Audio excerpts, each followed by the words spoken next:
So, yet another woman's life has been prematurely ended due to the ridiculousness surrounding the moral and religious beliefs regarding abortion. This time, it was a 16-year-old girl. The 16-year-old girl from the Dominican Republic was refused chemotherapy treatment for her leukemia because she was pregnant at the time, and abortion is illegal in the Dominican Republic. So instead of aborting her then 9-week-old fetus, so even if you were to argue the logistics with regards to how developed the fetus is, how much of a human it was only 9 weeks old, so it was nothing but kind of a cluster of cells at that moment.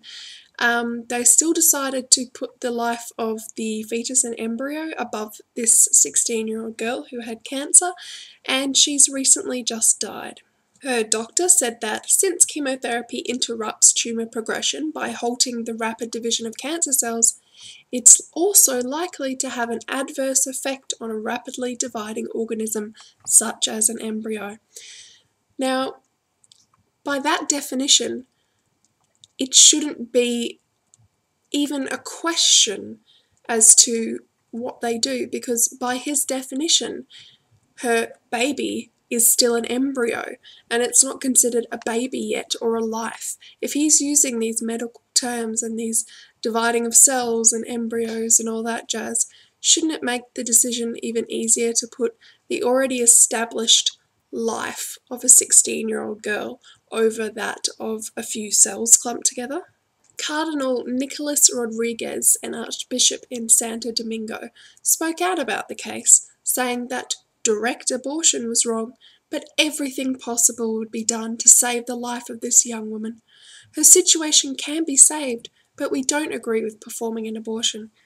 Now, seeing as though she has just died, obviously not everything was done to keep her alive, which would have been to perform the abortion, sadly, get rid of the embryo, the fetus, not the baby, and actually save this young girl's life, who obviously wasn't having that good a time being pregnant at 16 and having leukemia.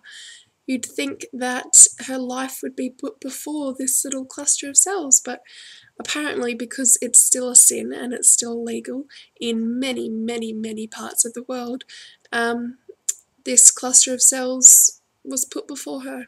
If it's any consolation, her mother did want her to have an abortion.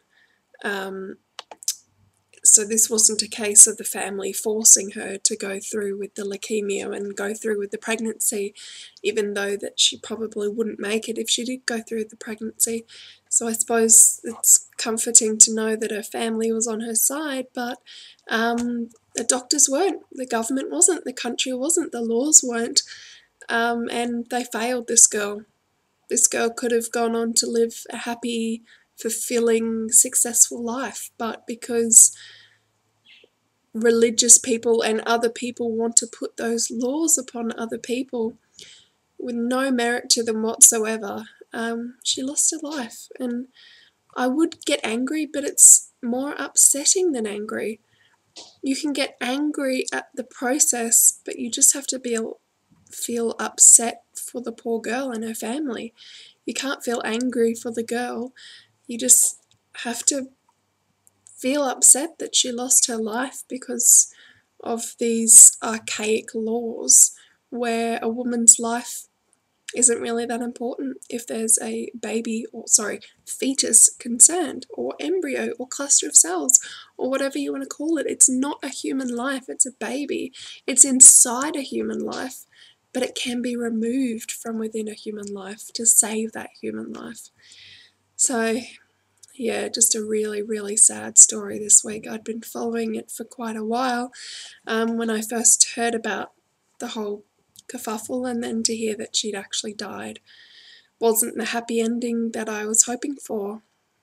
So, yeah, there's no real point to this video. It's just expressing my sadness and anger at the process and the fact that women's lives are still not valued above a little cluster of cells. just because a certain religion said so, or a man said so, or a doctor said so. So, yeah, I'll put the link down in the description if you want to read any more, but just a sad, sad story. Thanks for listening, guys.